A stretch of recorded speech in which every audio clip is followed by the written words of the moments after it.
कक्षा 9 गणित आज हम हल करने वाले हैं प्रश्नावली 1.5 को। इस प्रश्नावली में आपको जो भी प्रश्न देगा ना, यहाँ पर वास्तविक संख्याओं को घातांकी रूप में लिख देगा और उसको सिंपल आपको हल करना रहेगा।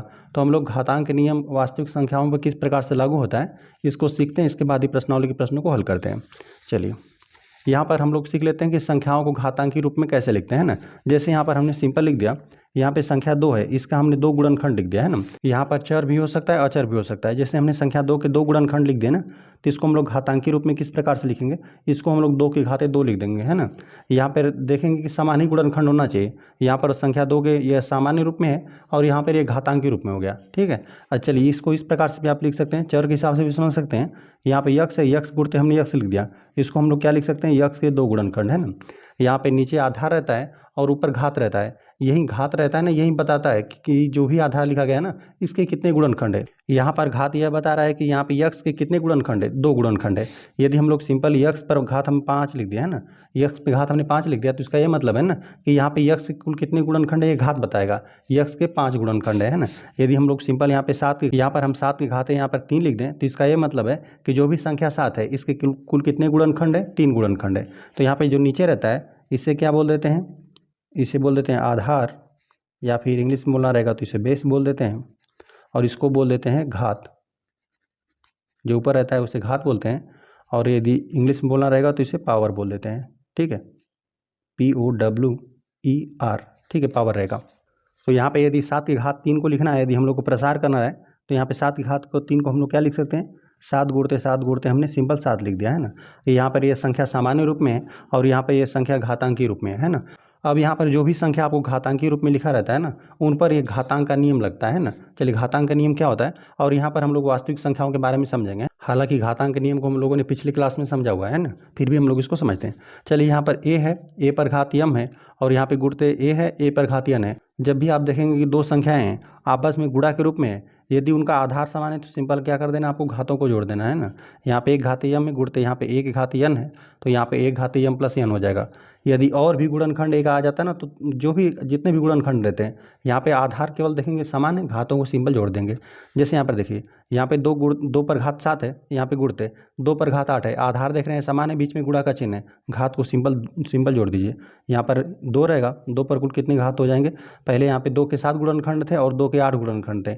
जब इसका गुणा कर देंगे तो 7 दूना 14 1 15, यहाँ पर 7 और यहाँ पे 8 का हमने योग कर दिया, ठीक है। यहाँ पर 2 के अब कितने गुणनखंड होंगे, 15 गुणनखंड होंगे। चलिए एक ही इस नियम को आप याद रखेंगे कि जब भी दो संख्याओं का आधार समान रहेगा सिंपल घातों को जोड़ देंगे। चलिए, और यहाँ पर जब देखेंगे आधार समान है और यहाँ पे बीच में भागा का चिन्ह है, तो यहाँ पर पहले वाले घात में से दूसरे वाले घात को क्या कर देना है, सिंपल आपको घटा देना है।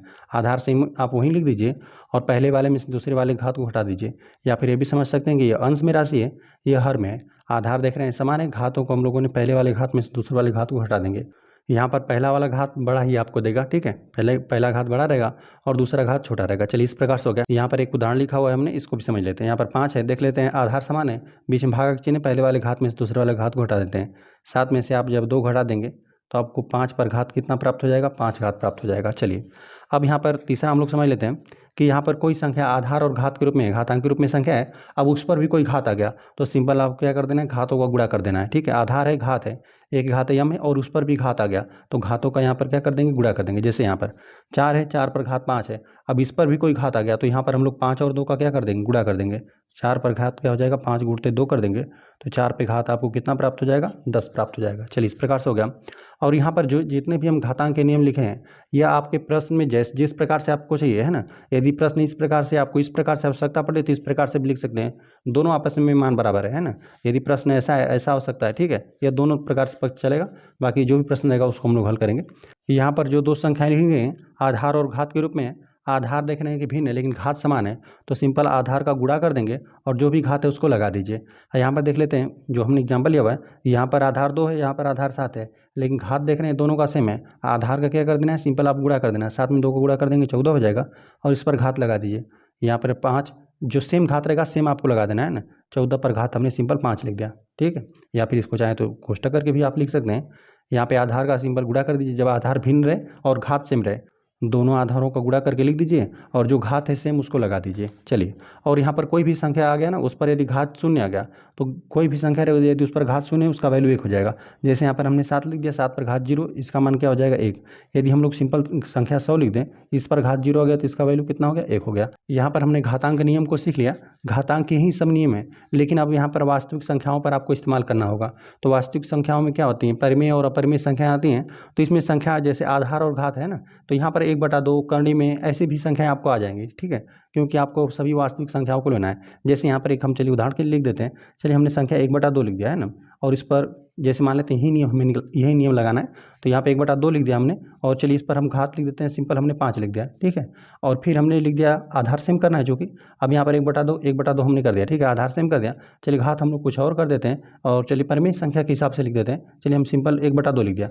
अब यहाँ पर भी हम लोग क्या करेंगे, घातांक का यही नियम लगेगा, लेकिन अब ये वास्तविक संख्याएं हैं ना। अब 1/2 देख लेते हैं, आधार समान है, बीच में गुणा का चिन्ह है, सिंपल हमें क्या कर देना है, घातों को जोड़ देना है ना। तो इसको भी हम लोग सिंपल इस प्रकार से हल कर लेंगे।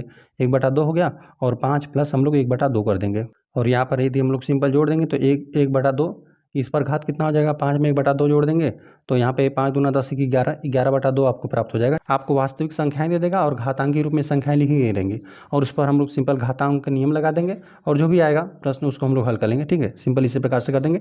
यही सब होते हैं घातांक के नियम, इन सबको आप ध्यान में रखेंगे। अब हम लोग चलिए आ जाते हैं प्रश्नावली के प्रश्नों पर। प्रश्नावली में पहला प्रश्न दे देगा, ज्ञात कीजिए, और यहाँ पे लिखा है 64 पर घात 1/2 है ना। तो यहाँ पे जो आधार है इसका हम लोग गुणनखंड कर लेंगे। देखिए इसको हम लोग इस प्रकार से हल करते हैं। यहाँ पे 64 हमने लिख दिया, इस पर घात 1/2 है, तो यहाँ पे 64 है ना, इसका हम लोग अभाज्य गुणनखंड करते हैं। देखिए यहाँ पर ये हो जाएगा 64, ये 2 से विभाजित है, 2 3 6 हो जाएगा, 2 दूना 4 हो गया। फिर इसको 2 से विभाजित कर देंगे, 2 1 कम 2, यहाँ पे 3 में से 2 घटा देंगे, 1 और 2 12, 2 6 का 12 हो जाएगा, है ना, 16 हो जाएगा। फिर 2 से भाग देंगे, ये 8 हो जाएगा। फिर 2 से भाग देंगे, यहाँ पे 2 चौका 8 हो जाएगा। फिर 2 से भाग देंगे, 2 दूना 4, फिर 2 1 कम 2।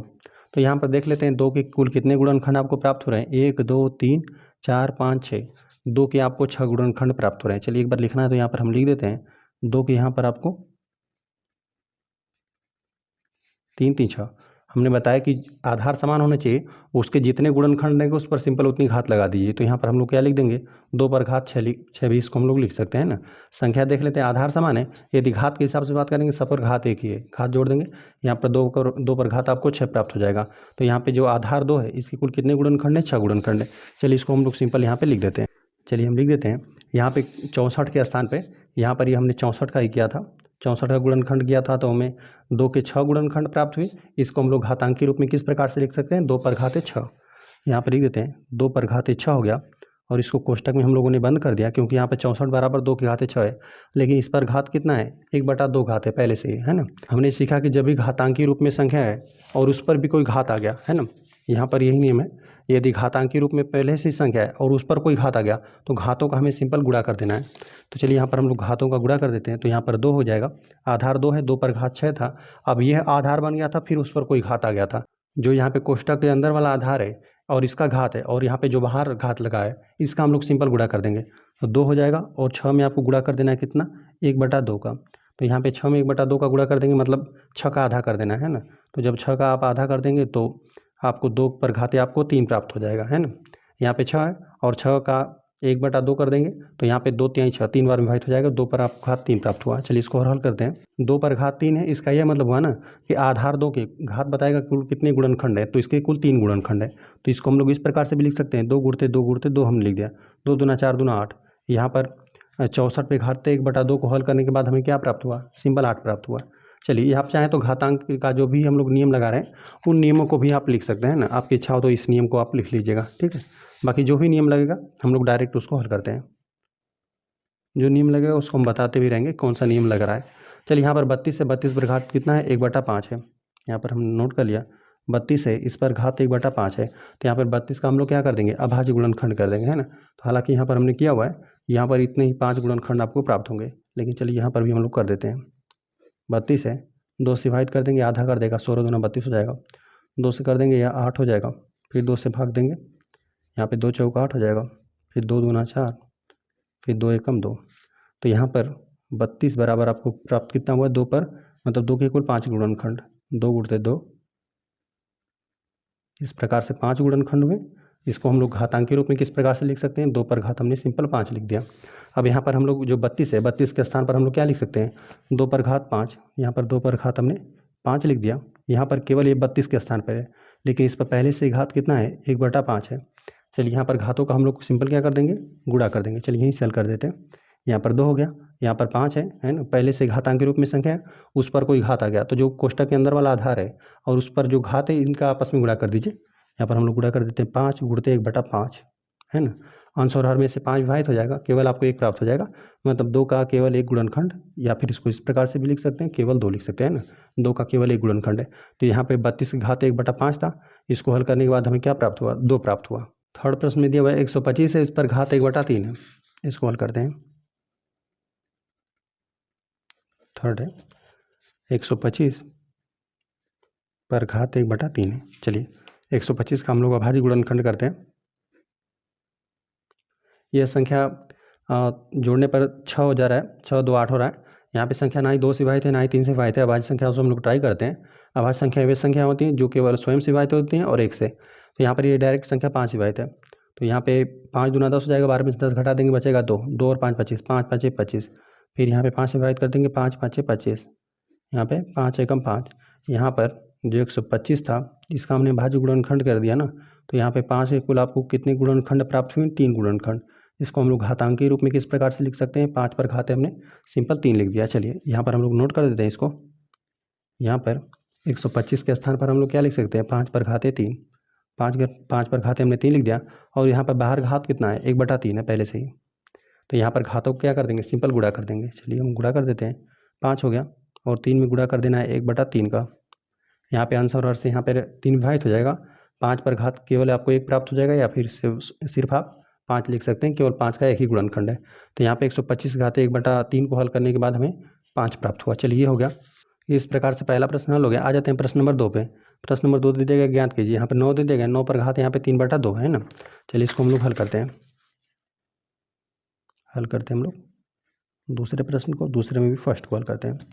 जो कि आपको प्रश्न दिया था ना, 9 था, इस पर घात 3/2 दे दिया गया है ना। यदि हम लोग 9 को यहाँ पे 9 को हम लोग क्या लिख सकते हैं, घातांक के रूप में लिखना चाहें तो 3 तिहाई 9 होता है, 3 के 2 गुणनखंड मिलेंगे, 3 तिहाई 9 हो जाएगा। इसको हम लोग घातांक के रूप में किस प्रकार से लिख देंगे, 3 पर घात 2 है ना। यहाँ पे एक घात, यह आधार 3 है और यहाँ पे घात 2 है। ये घात बताएगा कि जो आधार है उसके कुल कितने गुणनखंड है। तो यहाँ पे 3 के कुल कितने गुणनखंड है, 2 है ना। घात यही बता रहा है, 3 के यहाँ पे 2 गुणनखंड है। चलिए इस प्रकार से हम लोग लिख देते हैं। 9 के स्थान पर हमने लिख दिया 3 पर घाते 2 है ना। 9 के स्थान पर 9 बराबर 3 पर घाते 2। चलिए और इस पर पहले से घात कितना है, 3/2 घात है। तो हमें घातांक का नियम पता है ना। यदि लिखना रहेगा तो एक बार लिख देते हैं, चूँकि हमें पता है ना a पर घात यम रहेगा और उस पर भी कुछ घात आ गया है ना। तो यहाँ पर सिंपल हम लोग क्या कर देते हैं, घातों का आपस में गुणा कर देते हैं। यहाँ पर भी पहले से घातांक रूप में संख्या थी, उस पर भी कोई घात आ गया, तो घातों का यहाँ पे सिंपल हम गुणा कर देते हैं। गुणा कर देंगे ना, तो यहाँ पर 3 है, आधार 3 हो गया, घात का यहाँ पे गुणा कर दीजिए, 2 हो जाएगा, गुणते 3/2। तो यहाँ पर 2 से 2 विभाजित हो जाएगा, 2 मतलब यहाँ पे 3 है ना, आधार 3 है, 3 के कुल कितने गुणनखंड, आपको 3 गुणनखंड प्राप्त होंगे है ना। तो यदि इसको संख्या बदलना है तो हम लोग बदल देते हैं ना, या घातांक के रूप में फिलहाल में हम इसे सामान्य रूप में बदल देते हैं। तो यहाँ पे 3 पर 3 घात मतलब 3 के 3 गुणनखंड। तो यहाँ पे 3 गुणते 3 हमने लिख दिया, 3 तिहाई 9, 9 तिहाई 27। यहाँ पर सिंपल हल करने के बाद आपको 27 प्राप्त हुआ। तो यहाँ पे फर्स्ट प्रश्न हल हो गया, पहला प्रश्न हल हो गया। आ जाते हैं हम लोग सेकेंड वाले पे। सेकेंड में आपको दे देगा ना 32 से 32 पर 2/5 घात है। यहाँ पे लिख देते हैं 32 पर 2/5 घात है। ठीक, एक बार और देखते हैं, 32 पर 2/5, ठीक है, यही है। और इसका 32 का हमने अभी गुणनखंड किया था। 32 बराबर आप क्या लिख सकते हैं, 32 के स्थान पर 2 पर घाते 5 आप लिख सकते हैं ना। यहाँ पर लिखना है तो लिख दीजिए। 32 का यदि आप अभाज्य गुणनखंड कर देंगे तो आप 2 के 5 गुणनखंड प्राप्त करेंगे, 2 पर घात 5 मिलेगा। तो चलिए 32 के स्थान पर हम लोग क्या लिख सकते हैं, 2 पर घाते 5 हमने लिख दिया, और इस पर पहले से घात कितना है, 2/5 है ना। तो घातों का यहाँ पर हम लोग सिंपल गुणा कर देते हैं। तो यहाँ पर 2 हो जाएगा, घात है यहाँ पर 5 और गुणा कर देंगे 2/5 का। तो यहाँ पर अंश और हर में से 5 समाप्त हो जाएगा है ना। 2 पर घात आपको क्या प्राप्त होगा है ना, यहाँ पे अंश और हर में से 5 समाप्त हो जाएगा, 2 पर घाते 2 आपको प्राप्त हो जाएगा है ना। 2 पर घात 2 का मतलब 2 के 2 गुणनखंड, 2 गुणते 2, 2 दूना आपको 4 प्राप्त हो जाएगा। 32 पर घात 2/5 था, इसको हल करने के बाद आपको 4 प्राप्त हुआ है ना। आप चाहें तो इस घातांक के नियम को भी लिख सकते हैं ना, कि कौन सा हमने घातांक का नियम लगाया, यही लगाया था, क्योंकि एक घात यम और उस पर भी कोई घात आ गया था n, है ना, तो घातों का हमने सिंपल गुणा कर दिया। चलिए, तो इस प्रकार सेकेंड प्रश्न हल हो गया। आ जाते हैं हम लोग थर्ड वाले प्रश्न पे। थर्ड में आपको दे देगा ना 16 है, यहाँ पे नोट करते हैं इसको। थर्ड में आपको दे देगा 16, 16 पर घात है 3/4। चलिए 16 का यदि हम लोग अभाज्य गुणनखंड करके लिख देना, तो यहाँ पे 16 है, 2 8 16, 2 चौका 8, 2 दूना 4, 2 एकम 2। तो यहाँ पे 16 बराबर हम लोग क्या लिख सकते हैं, 2 के कुल कितने गुणनखंड, 4 गुणनखंड।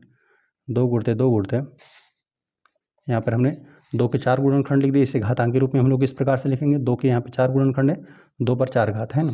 यहाँ पे यह आधार है, यह घात है। घात बता रहा है कि यहाँ पे आधार का कुल कितने गुणनखंड है, तो यहाँ पे घात 4 है, तो मतलब यहाँ पे आधार 2 है। आधार 2 की कुल कितने गुणनखंड है, ये घात बताएगा, 4 गुणनखंड है। चलिए इसको हम लोग लिख देते हैं। 16 के स्थान पर हम लोग क्या लिख देंगे, 2 पर घाते 4। यहाँ पे 16 के स्थान पर हमने 2 पर घाते 4 लिख दिया। इस पर पहले से घात लगा हुआ है 3/4, ठीक है। घातांक का हमने नियम पढ़ा, आधार और मतलब पहले संख्या घातांक के रूप में और उस पर कोई घात आ गया, सिंपल हम लोग घातों का गुणा कर देंगे। तो यहाँ पर 2 है और यहाँ पे घातों का हम लोग गुणा कर देते हैं, जो कि हो जाएगा 4 और गुणते 3/4, ठीक है। यहाँ पर घातों का हमने सिंपल गुणा कर दिया, चाहे तो कोष्टक में भी करके लिख सकते हैं। तो यहाँ पे अंश और हर से 4 समाप्त हो जाएगा, है ना, अंश और हर से 4 समाप्त हो जाएगा। और यहाँ पर बचा कितना, 3 लिख देते हैं। 2 पर घाते 3 आपको बचा। 2 पर घात 3 का मतलब 2 की कुल यहाँ पे 3 गुणनखंड है, 2 गुणते 2 गुणते 2, 2 दूना 4 दूना 8 हो जाएगा। आधार 2 था, घात 3 था, तो यहाँ पे घात बताएगा कि आधार कुल कितने गुणनखंड है, तो यहाँ पे 3 गुणनखंड है ना, घात यही बता रहा है, तो 3 गुणनखंड हमने लिख दिया। साथ साथ गुणा कर दे, गुणनफल आपको 8 प्राप्त हुआ। चलिए इसको हल करते हैं चौथे प्रश्न को, जो कि आपको दे देगा ना 125 है, 125 और उस पर घात है ऋण 1/3, यही है। और 125 की बात करें तो हमने अभी पीछे अभी हल किया था, है ना, यह इस वाले प्रश्न के लिए, जो कि था 3 गुणनखंड आपको प्राप्त हुआ था। 25 5 मतलब 5 में 5 गुणा कर देंगे 25 हो जाएगा, 25 5 125 होता है। तो यहाँ पे लिख देते हैं 125 का जब आप गुणनखंड कर देंगे ना, नहीं 2 नहीं 5 से कुल 3 गुणनखंड आपको प्राप्त हो जाएंगे। 5 गुणते 5, 5 5 25, 5 125 हो जाएगा, जो कि 5 पर आपको 3 घात प्राप्त होगा, है ना। यहाँ पर एक घातांकी है सामान्य रूप में, यहाँ पर घातांक के रूप में हमने लिख दिया, जो कि आपको प्राप्त हो रहा है 5 पर घाते 3। यहाँ पे हल करते हैं इसको, और चलिए यहीं पर हल करते हैं। यहाँ पे इसको हमने लिख दिया 5 पर घाते 3, 125 के स्थान पर 5 के घाते 3 और उस पर पहले से घात कितना है, ऋण 1/3। चलिए यहाँ पर हम लोग घातों का सिंपल गुणा कर देते हैं। यहाँ पे आधार 5 है और चलिए कोष्टक में ही करके लिख देते हैं। यहाँ पे 3 का गुणा हम लोग कर देते हैं और ऋण 1/3 के साथ है। यहाँ पे अंश और हर में विभाजित हो जाएगा, है ना, अंश और हर में 3 विभाजित हो जाएगा, सिंपल आपको ऋण 1 प्राप्त हुआ। 5 पर घाते ऋण 1 आपको मिला, ठीक है। चलिए इसके लिए घातांक का नियम होता है ना, इस नियम को भी हम लोग लिख देते हैं। देखिए यहाँ पर छठा नियम लिख देते हैं। यहाँ पे a/b के रूप में संख्या है, ठीक है, और उस पर कोई घात a/b कोई संख्या है, उस पर घात ऋणात्मक है, और यदि आपको इसको धनात्मक कर देना है तो सिंपल संख्याओं का क्या कर देंगे, व्युत्क्रम कर देंगे। जो हर है अंश में कर दीजिए, अंश को हर कर दीजिए। तो यहाँ पर b/a हमने कर दिया। अब यहाँ पर जो घात है वो आपका घात क्या हो जाएगा, धनात्मक घात हो जाएगा। तो यहाँ पर भी सिंपल आपको क्या कर देना है ना, कि जो भी संख्या रहेगा उसको आपको व्युत्क्रम कर देना है। जैसे यहाँ पर ना 5 पर ऋण 1 घात है, तो इसको आपको क्या लिख देना है, 1/5, है ना। यहाँ पर मान लेते हैं 2 है, 2 पर यहाँ पे ऋण 2 घात है, तो इसको आप क्या लिख सकते हैं, 1/, यहाँ पर 2 पर घात 2 लिख सकते हैं सिंपल। या फिर इसको ये भी समझ सकते हैं कि यदि अंश में संख्या है, यदि उस पर ऋणात्मक घात है तो उसको हर में कर देंगे, तो उस पर जो भी घात रहेगा धनात्मक हो जाएगा। यहाँ पर 5 पर ऋण 1 घात था, तो यहाँ पे हर में हमने कर दिया, तो सिंपल ऋणात्मक घात समाप्त हो गया। चलिए इसको इस प्रकार से भी समझ सकते हैं। यहाँ पर a है, a पर यहाँ पर ऋणात्मक घात है ना, यहाँ पर इसको आप किस प्रकार से लिख सकते हैं, a पर यहाँ पे 1 पे घात है, ये हम सिंपल आपने लिख दिया। यहाँ पे हर में आप ला दिए पूरे को, तो यहाँ पे जो भी घात था अब ये घात धनात्मक हो गया। चलिए यदि पहले से ही हर में ऋणात्मक है ना, मान लेते हैं यहाँ पे 1/, यहाँ पे 1 घाते ऋण यम घात है ना, इसी नियम से हम बता रहे हैं इसको, है ना। यहाँ पे अंश और हर के रूप में संख्या है, और जो हर वाला है आधार और घात के रूप में घात ऋणात्मक है, तो इसको अंश में ले जाएंगे, सिंपल घात धनात्मक हो जाएगा। a पर घात इसको आप यम लिख सकते हैं, ठीक है। सिंपल इसी प्रकार से यहाँ पर हो जाएगा। यहाँ पे ऋणात्मक घात है ना, तो इसको हम लोग सिंपल हर में कर दीजिए। यहाँ पर हमने 1/5 लिख दिया है ना, यहाँ पर भी घात एक ही है लेकिन उसको हटा देते हैं ना, चाहे तो आप एक घात करके लिख सकते हैं, मतलब उसका एक गुणनखंड है, तो यहाँ पे केवल 5 ही है, ठीक है। अब इसको हमने सिंपल 5 पर ऋण 1 घात था, इसको हमने हर में कर दिया। यदि मान लेते हैं 5 पर ऋण 2 घात रहता है ना, ऋण 2 घात रहता है, तो इसको हम लोग इस प्रकार से लिखते हैं 1/, 5 पर 2 घात ऐसे लिखते हैं, ठीक है, क्योंकि चूँकि यहाँ पर एक ही गुणनखंड था तो इसको हम लोगों ने सिंपल हर में कर दिया। चलिए, तो इस प्रकार से ये चौथा प्रश्न हल हो गया। तो यहाँ पे प्रश्न नंबर 2 के सभी जो प्रश्न थे सभी हमने हल कर दिए। आ जाते हैं हम लोग प्रश्न नंबर 3 पे। यहाँ पे दिया गया सरल कीजिए। फर्स्ट में दिया गया 2 पर घात, मतलब 2 है, घातांक के रूप में संख्या लिखी गई है। यहाँ पर 2 पर घात आपको 2/3 दे देगा, इंटू गुणा करके 5 पर घात 1/2 आपको दे देगा। चलिए, इसको हम लोग नोट करते हैं, हल करते हैं हम लोग तीसरे प्रश्न को, तीसरे में भी फर्स्ट को। यहाँ पर आपको दिया हुआ है 2, आधार 2 है और यहाँ पर घात है 2/3 इंटू 2 है, इस पर घात है 1/5। हमने सिंपल बताया कि जब भी देखेंगे कि आधार समान है ना, आधार समान रहेगा, सिंपल आपको क्या कर देना है, घातों को जोड़ देना ना। घातांक के नियम में हमने बताया था कि यहाँ पे जब भी आधार देखेंगे, आधार समान है, बीच में गुणा का चिन्ह, घात को सिंपल जोड़ दीजिए, है ना। एक उदाहरण देकर भी हमने आपको समझाया था। चलिए, यहाँ पर 2 है, आधार सेम है। यहाँ पर देख लेते हैं जो आपका घात है, चलिए इस प्रकार से लिख देते हैं। यहाँ पर घात है 2/3 और यहाँ पर है 1/5, हम लोग जोड़ देते हैं 2/3 को, चलिए कोष्टक में करके इसको लिख देते हैं, और यहाँ पे प्लस 1/5 को हम लोग सिंपल जोड़ देते हैं। चलिए, इसको और हल करते हैं। तो यहाँ पर लस कितना हो जाएगा 15, यहाँ पे 3 5 15 हो जाएगा लस। यहाँ पे 3 से भाग देंगे लस में, 3 5 15, 5 पर भाग जाएगा, 5 का 2 में गुणा कर देंगे, 5 दूनी 10 हो गया। यहाँ पे जो हर है इससे लसम भाग देंगे, यहाँ पे 5 3 15, 3 बार में भाग जाएगा ना, तो 3 का 1 में गुणा कर देंगे, 3 एकम 3 आपको प्राप्त हो जाएगा 2 पर घात। या हालांकि इसको हम लोग को भी जोड़ना है, यहाँ पे 10 और 3 को जोड़ना है, तो जो कि हो जाएगा 13 आपको 15 प्राप्त हो जाएगा ना। आधार यही है 2 है और घात यहाँ पर ही है 13/15। तो यहाँ पर जो भी प्रश्न दिया गया था उसको हमने सिंपल हल कर दिया। यदि आपको नियम लिखना है तो लिख सकते हैं। यहाँ पर एक घात यम रहेगा, गुणते आधार सेम रहेगा, और मान लेते हैं यहाँ पे यन घात है, ठीक है, यहाँ पर आधार सेम है, घात भिन्न भिन्न है, या सेम भी रहेगा तो सिंपल आप घात को जोड़ ही देना है। यहाँ पर हमने देखा कि आधार समान था, बीच में गुणा का चिन्ह था, घातों को सिंपल हमने जोड़ दिया, यम प्लस यन कर दिया। यही घातांक का नियम लग रहा है, ठीक है। आ जाते हैं हम लोग यहाँ पे सेकंड वाले प्रश्न में, जो कि दे देगा ना 1/3 पर घात 3 है, उस पर घात 7 है। इसको नोट करते हैं। 1/3 पर घात 3 है और उस पर सब पर घात दे दिया गया है 7। तो यहाँ पर हमने चूंकि घातांक रूप में पढ़ा था ना कि यहाँ पे अंश और हर के रूप में संख्या है, यदि उस पर कोई घात है तो घात यहाँ पर अंश पर भी आएगा, यह हर पर भी आएगा। चलिए, हालांकि इस नियम को भी हमने लिखा नहीं हुआ है, चलिए इस नियम को भी लिख देते हैं। यहाँ पे जिस प्रकार से गुणा के लिए रहता है ना, देखेंगे कि यहाँ पे आधार मतलब आधार तो भिन्न है, घात समान है, तो सिंपल क्या कर देंगे, आधार को गुणा कर देते हैं और जो भी घात रहता है उसको लगा देते हैं। तो यहाँ पर यह भाग के लिए भी इसी प्रकार से ये लागू होता है ना। चलिए, यहाँ पर 6, यहाँ पर हम लोग 7वां नियम को लिख देते हैं ना, और जिस प्रकार से दिया हुआ है प्रश्न उसी प्रकार से लिख देते हैं। यहाँ पे a/b करके लिखा हुआ, चाहे तो आप भागा का चिन्ह भी लगा के लिख सकते हैं ना। चलिए, हम लिख देते हैं a भागा और b है, a भागा b, चाहे चलिए a/b करके लिख देते हैं, a/b करके हमने लिख दिया, और इस पर कोई घात आ गया, ठीक है। चलिए, हम मान लेते हैं यम ही घात आ गया है ना, तो इसको आप लोग किस प्रकार से लिख सकते हैं, यहाँ पर जो घात है यह a पर भी आ जाएगा, a पर घात पहले से संख्या अंश और हर के रूप में है और उस पर कोई घात लगाया तो यहाँ पर घात अंश पर भी आएगा और घात हर पर भी आएगा। यहाँ पर बटा करके यहाँ पर b पर घात आप यम लिख सकते हैं ना। और जिस प्रकार से आपको प्रश्न की आवश्यकता रहेगा, है ना, यदि मान लेते हैं प्रश्न कुछ इस प्रकार से, यदि इस प्रकार का आवश्यकता हो तो इस प्रकार से ले लीजिए, और इस प्रकार है तो इस प्रकार से ले लीजिए। लेकिन यहाँ पे जो यह वाला प्रश्न है ना, यहाँ पे देख लेते हैं आधार और घात के मतलब अंश और हर के रूप में लिखा गया आधार, ठीक है, और यहाँ पर कोई घात है तो यहाँ पर हम लोग घात को क्या कर देते हैं, अंश पर भी लगा देते हैं और हर पर भी लगा देते हैं, है ना। चलिए, यहाँ पर जो घात है यह अंश पर भी आ जाएगा, 1 पर आ जाएगा, 1 पर घात 7 आ गया, और यहाँ पर भी घात आ जाएगा, लिख देते हैं 3 है, इस पर घात 3 है और उस पर भी घात आ गया 7, है ना। यहाँ पर इस घात को हमने अंश पर भी लिख दिया और हर पर भी जो भी था 3 पर घात 3 था, इस पर हमने घात 7 लगा दिया। चलिए, यहाँ पर 1 पर घात 7 का मतलब 1 के 7 गुणनखंड है, तो 1 के 7 गुणनखंड रहे या फिर चाहे जितने भी गुणनखंड रहे उसका गुणनफल आपको 1 ही प्राप्त होगा। यहाँ पे गुणनफल आपको 1 प्राप्त हो गया। अब यहाँ पर आप देख रहे हैं ना कि पहले से संख्या घातांक के रूप में उस पर घात आ गया, तो हम लोग क्या जानते हैं कि सिंपल घातों का गुणा कर देंगे, है ना। यहाँ पर 3 लिख देते हैं। चलिए, आधार है और हम लोग 3 और यहाँ पे 7, 3 और 7 का हम लोग गुणा कर देते हैं, तो यहाँ पर ये हो जाएगा 1 बटा, यहाँ पे 3 हो गया आधार और 7 3 21 घात हो गया। और यदि आप इसको अंश में करके लिखना चाहते हैं तो हमने बताया कि यदि मान लेते हैं हर में है धनात्मक, चलिए इसी प्रकार से हम समझ लेते हैं, a/a के घात यम है। यहाँ पर इसे यदि आप अंश में करके लिखना चाहते हैं तो यह जो भी रहेगा अंश में ले जाएंगे तो यह इस पर घात क्या हो जाएगा, ऋणात्मक हो जाएगा। तो यहाँ पर यदि इसको अंश में करके लिखना चाहते हैं तो यहाँ पे 3 पर घात कितना हो जाएगा, ऋण 21 घात हो जाएगा। चलिए, तो यहाँ पर ना कई नियम लगा, चलिए सभी नियम को हम यहाँ पे लिख भी देते हैं। कुल यहाँ पे यहाँ पे a बटा b इस प्रकार से अंश और हर के रूप में संख्या है और उस पर कोई घात है ना, तो यहाँ पे यह अंश पर भी घात आ जाएगा और यहाँ पर यह हर पर भी घात आ जाएगा, है ना। और यहाँ पर प्रश्न यदि इस प्रकार से आवश्यकता है तो इस प्रकार बना लीजिए, यदि इस प्रकार का प्रश्न है तो यदि आपको आवश्यकता है तो इस प्रकार से भी बना सकते हैं ना।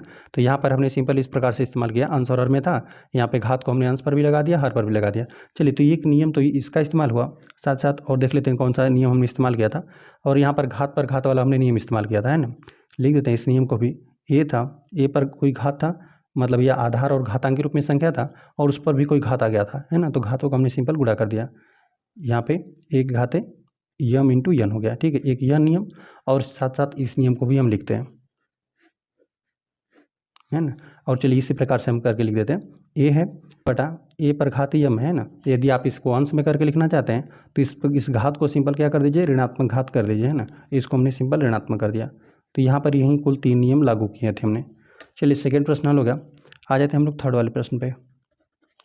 थर्ड वाले प्रश्न में आपको दे दिया गया ना, यहाँ पर ये प्रश्न है, यहाँ पर 11 पर घात है 1/2 और हर में 11 और इस पर भी घात है 1/4। लिखते हैं 11 पर घात 1/2 और हर में 11 पर घात है 1/4। तो यहाँ पर जब भी अंश और हर के रूप में रहे, या फिर ये भी समझ सकते हैं कि बीच में भागा का चिन्ह है ना। और देख ले रहे हैं कि आधार समान है, सिंपल क्या कर देंगे, पहले वाले में से दूसरे वाले घात को घटा देते हैं ना। यहाँ पे दिखाते हैं हम कौन सा घातांकी नियम का, इसी घातांकी नियम का यहाँ पे इस्तेमाल हो रहा है। यहाँ पे अंश और हर के रूप में है ना। यहाँ पर यह अंश हो गया, यह हर हो गया। सिंपल आप देख रहे हैं कि आधार समान है, पहले वाले में घात में से दूसरे वाले घात को घटा दीजिए, है ना। घटा देते हैं हम लोग, यहाँ पे हो जाएगा 11 और यहाँ पे ये तो आधार हो गया आपका, घात घटाइए पहले वाले में से, जो अंश वाला घात है हर वाले घात में से घटा दीजिए। तो यहाँ पे 1/2 ऋण, यहाँ पे 1/4 हो गया। यहाँ पे आधार और घात के रूप में संख्या लिखा गया है, तो जो भी अंश वाला घात है ना, अंश वाले घात में से हर वाले का घात घट जाता है, ठीक है। यहाँ पे यम ऋण यन हो जाता है। चलिए, तो यहाँ पे इसको हम लोग और हल कर लेते हैं। यहाँ पे यह हो गया 11 और यदि आप यहाँ पे हम लोग चलिए लसा को बराबर करते हैं ना, तो यहाँ पे अंश और हर में 2 से गुणा कर देते हैं। यहाँ पे 2 बटा यहाँ पे 4 हो जाएगा, अंश और हर में हमने 2 से गुणा कर दिया, 2 से यहाँ पे 1 में गुणा कर देंगे 2 हो जाएगा, 2 दूना 4 हो गया, ऋण 1/4 हो गया, ताकि हम लोग इसको आसानी से घटा पाएँ। चलिए हम लोग घटा लेते हैं, आधार तो समान है 11 हो जाएगा, आधार यहाँ पे समान ही है और यहाँ पे सिंपल अब हम लोग घात को घटा देते हैं। 2 में से आपको क्या कर देना है, 1 को घटा लेना है ना। तो जब 2 में से आप 1 को घटा देंगे तो 1 ही मिलेगा। 11 पर घात आपको 1/4 प्राप्त हो रहा है, ठीक है, यही प्राप्त हुआ। यदि इस घातांक के नियम को लिखना है तो हम लोग लिख देते हैं, और चलिए अंश और हर में करके ही लिख देते हैं घातांक के नियम को। यहाँ पे ए है और हर में भी ए रहेगा, ठीक। आधार सेम है और घात चलिए भिन्न बना देते हैं, यम, और यहाँ पर हमने हर में यन बना दिया। तो यहाँ पर ए कर देंगे, यम ऋण यन, पहले वाले में से दूसरे वाले घात को घटा देंगे। और चलिए यह भी लिख देते हैं कि यहाँ पे यम बड़ा रहेगा और यन छोटा रहेगा, ठीक है। चलिए यही हो गया। यहाँ पे जो भी वास्तविक संख्याएं थी घातांक के रूप में थी, अंश और हर के रूप में था, तो यहाँ पर पहले वाले घात में से हम लोग दूसरे वाले घात को घटा दिया, क्योंकि यहाँ पे देख रहे थे हम लोग को आधार समान था, यही घातांकी नियम लगा। और यहाँ पे घटाने पर आपको यही प्राप्त हुआ, मतलब हल करने पर 11 पर घात आपको 1/4 प्राप्त हुआ, ठीक है, इसको हल करने के बाद, ठीक है। आ जाते हैं हम लोग चौथे प्रश्न पे। चौथे प्रश्न में आपको यही दे दिया गया, 7 पर घात 1/2 है और 8 पर घात 1/2 है।